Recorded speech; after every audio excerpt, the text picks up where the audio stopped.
So should you add weight to your crawler? Should you buy nice brass rings to go in your wheels? Should you get brass knuckles to go on your knuckles? Should you get brass diff covers? Should you get portal covers if you've got portals? You know, make everything as heavy as possible. Should you get a lovely brass winch mount, servo mount thing and move your servo forwards as well? Maybe. So why would you cover your truck in brass?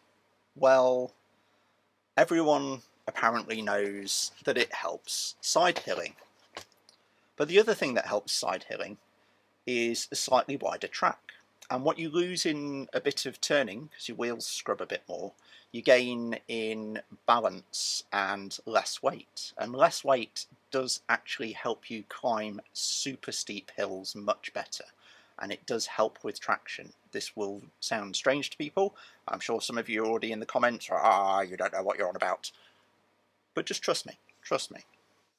So the first thing is, the steeper something gets, the more you're relying on the friction of the tyre. And if the weight of the truck is starting to pull down past the tyre and those tyres aren't being pushed into the ground as hard as they could, because when you're like this, yes, loads and loads of traction from weight because you've got weight pressing down. When you're like this, not a lot of traction from weight because it's pulling away. So at that point, weight really starts to hurt. There's quite a simple trick to the brass, and I don't actually have my scales with me, but you want about as much weight as is needed to change the weight balance. So don't add brass to all four corners, you know, portal covers, brake covers, loads of weight on the axles, loads of weight everywhere else. That will give you some traction up to a certain point, and then you'll just start spinning the wheels because the truck's too heavy, so you're applying more power. The power outweighs the friction, so you lose your traction. You need that fine balance between enough friction and enough power, and when you've got too much power, not enough friction, it just doesn't work. So what you can do is get a book or something and put the back on a book, put the front end on some scales, and write down that number. Then you put the front on a book and the back end on some scales and write down that number. And then you get the two numbers and you add them together, and then you divide the front number by the overall number, and that will give you your front weight bias. And hopefully you'll have something like 0.58, 0.6, and that gives you a nice front weight bias. If you don't, then with those calculations, add 100 grams, 200 grams to the front number and redo the calculation. And if that brings you to 60, then go out and buy the brass rings and chuck them in your crawler. Or if adding 80 grams, so two of these is 80 grams, is enough, go out and buy some of these, pop them on your crawler. Otherwise, look at moving things. So take the battery tray out, just use the front one. Get a heavier motor, the Axe system for instance, that weighs 100 grams more than a normal motor, so you're adding 100 grams forward and low, so it's quite handy.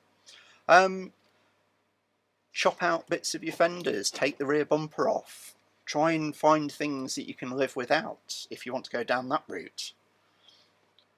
But don't go crazy with the weight. It will feel good, and then you'll find places where it starts to hamper you. And also, the more weight you put on, the more work the motor is doing. The more work the motor is doing, the less runtime you get off your battery. And that's really it.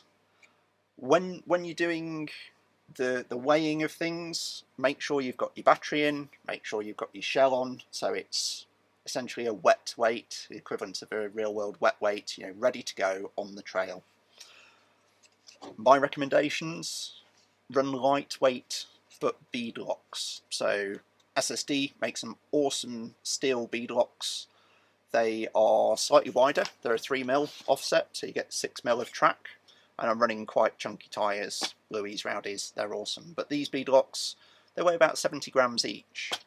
I should be, after I've done some testing, I should be releasing the files for my 3D printed wheels. Those are 20 grams each, and that is super light. Swapping from these SSDs to these printed wheels saves 200 grams across the truck, which is incredible. Try and find yourself lighter weight versions of things. You can replace your upper links with aluminium. You generally only need the strength on the lower links, and actually if you look at most crawlers, the upper links are quite thin, so you can get an aluminium version for the top.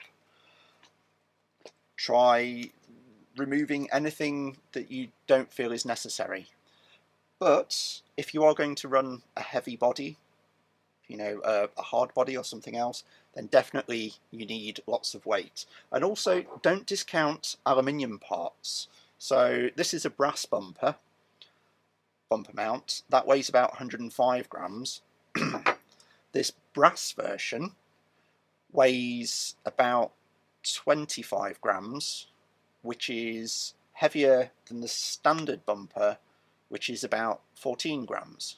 So aluminium generally in parts can be made thinner, less material, so therefore a bit lighter, and generally weighs in around about twice as much as plastic.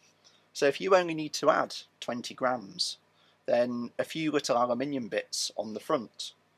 Other simple ways to add weight really low down are to get brass link mounts. They can be quite useful.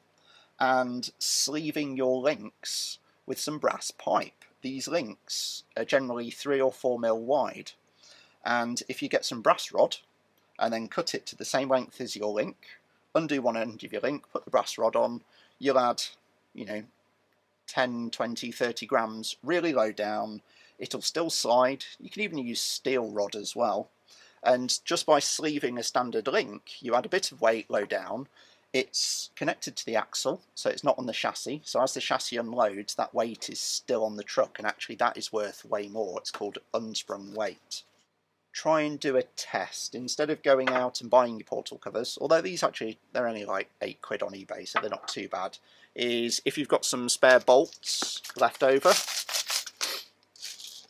get some cling film, wrap a load of these bolts in cling film, washers, nuts, anything that's left around, any kind of like scrap metal that you've got, and then just attach it to your front bumper somehow. Wrap electrical tape around it. See if it helps. If it helps, buy the proper thing. If it doesn't help, pull it off on the trail and go off and have a great time. Thank you for watching, and I'll catch you next time.